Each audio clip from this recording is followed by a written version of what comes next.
Halo teman-teman, perkenalkan nama saya Samuel Everard Numban Gaul. Saya merupakan salah satu mahasiswa Universitas Gadjah Mada, Fakultas Teknik, jurusan Teknik Fisika. Di sini saya merupakan salah satu anggota KKN Cianjur Mula-Mula 2018. Pada kesempatan kali ini saya akan memberikan edukasi bagaimana cara menggunakan perangkat kamera yang baik dan benar. Perangkat kamera yang digunakan di sini adalah perangkat kamera digital ataupun kamera yang dari smartphone. Prinsipnya sama seperti kamera digital, kita hanya menggunakan mode-mode yang ada di kamera digital. Begitupun di smartphone kita juga menggunakan mode-mode manual yang ada di smartphone kita. Kita hanya membutuhkan aplikasi tambahan jika menggunakan HP. Prinsipnya sama, kita hanya menggunakan 3 mode, yaitu segitiga exposure. Yang pertama adalah aperture, kemudian shutter speed, dan yang terakhir adalah ISO. Dari ketiga kombinasi ini kita akan belajar bagaimana cara menghasilkan gambar yang baik dan maksimal. Dalam dunia perkameraan, bagi para pemula biasanya yang dipelajari adalah segitiga exposure. Segitiga exposure adalah istilah yang merujuk pada 3 elemen dasar exposure, yaitu aperture, shutter speed, dan ISO. Ketiga elemen ini saling berkaitan dalam mempengaruhi proses masuknya paparan cahaya atau sinar ke dalam kamera sebelum mencapai film atau sensor gambar, dan proses inilah yang disebut exposure. Kita akan membahas dari aperture. Aperture atau diafragma adalah mengatur seberapa besar bilah lensa terbuka. Semakin lebar, maka semakin banyak informasi cahaya yang masuk ke dalam. Aperture diukur dengan f-stop. Ada f/1.2, 1.8, 2.8, dan lain-lain. Semakin kecil angkanya, maka semakin besar bukan lensa. Semakin besar bukan lensa, maka area fokus semakin sempit atau biasa disebut depth of field. Dalam sehari-hari disebut efek bokeh atau blur. Jadi saya akan memberitahu di mana di sini letak aperture. Kalau teman-teman lihat di sini ada 1,8, 2, 2,8, 4, 5,6 dan seterusnya. Di sini kita bisa mengarahkannya dengan memutar untuk di angka berapa kita ingin. Kalau di sini dia pas f1,8, di sini f2, 2,8, 4. Nah, jika f1,8 informasi cahaya yang diterima itu lebih besar karena bukan lensanya semakin besar. Kelihatan ya bilahnya, dari kecil dia akan membuka semakin lebar. Nah, lebar ini f1,8, semakin kecil dia itu ada di f16. Jadi semakin gelap dia dan semakin tidak blur. Kalau kita menggunakan f1,8, dia akan semakin terang dan di belakang objek yang kita foto itu semakin blur atau yang dibilang tadi efek bokeh tadi. Untuk lebih jelasnya bisa dilihat pada gambar-gambar berikut.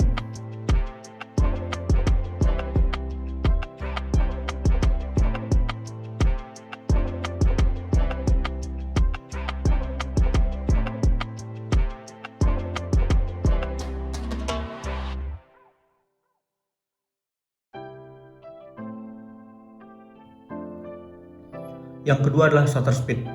Shutter speed adalah mengatur durasi jeda jendela sensor terbuka ketika menerima paparan cahaya kemudian menutup kembali.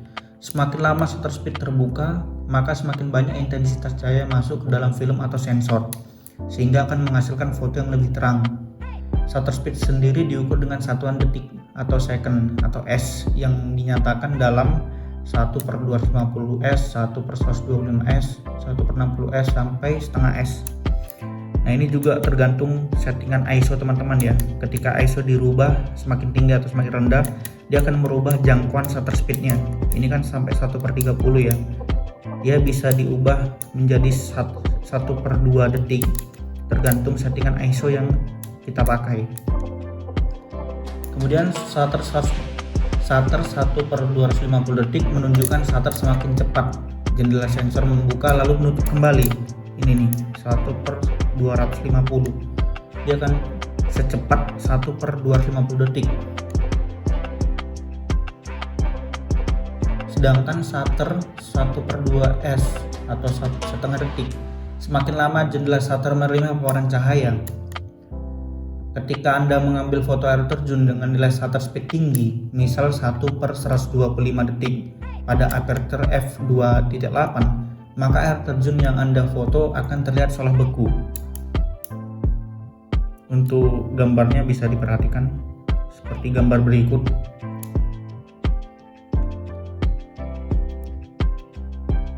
Hal ini terjadi karena jendela sensor hanya membutuhkan waktu 0,125 detik untuk menangkap gambar atau objek.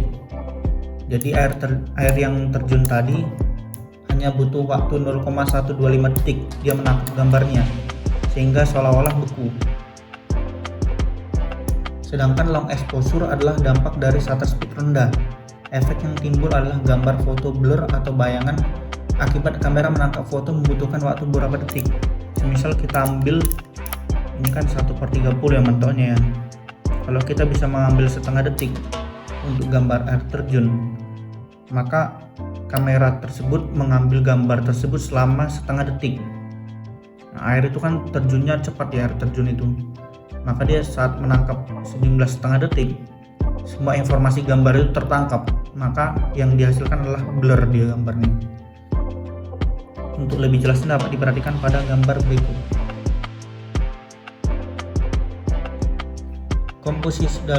Komposisi dari long exposure ini bisa digunakan pada night photography atau light painting termasuk solar graphy.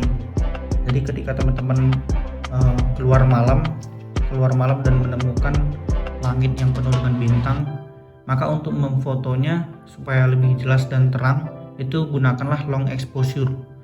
Jadi cahaya yang diterima pada kamera itu semakin banyak, maka informasi gambar juga semakin terlihat cerah. Dan hal ini diperlukan tripod karena ketika goyang sedikit pada saat kita menggunakan mode long exposure, dia akan ngeblur dia, kayak yang saya katakan tadi di air terjun. Yang ketiga adalah ISO. ISO adalah mengatur tingkat sensitivitas sensor kamera terhadap cahaya. Semakin rendah nilai ISO, maka hasil foto akan semakin gelap.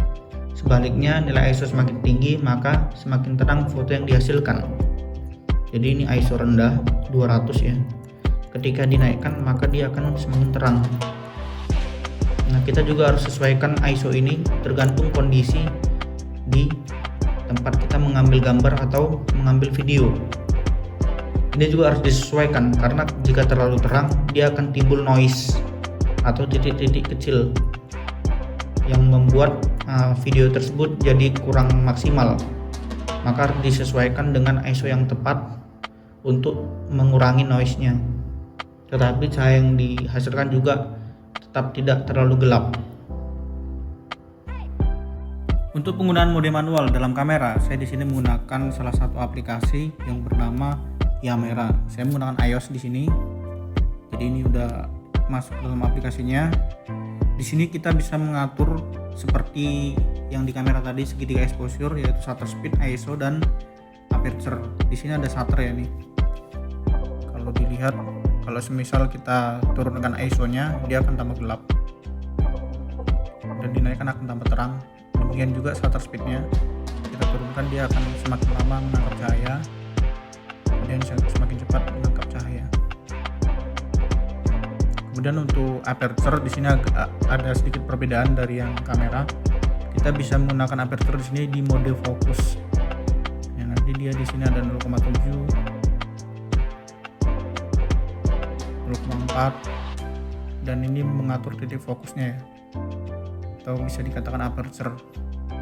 Jika menggunakan Android, teman-teman juga bisa mengunduh di Play Store. Itu banyak sekali aplikasi-aplikasi yang bisa digunakan untuk menggunakan kamera manual atau kamera pro.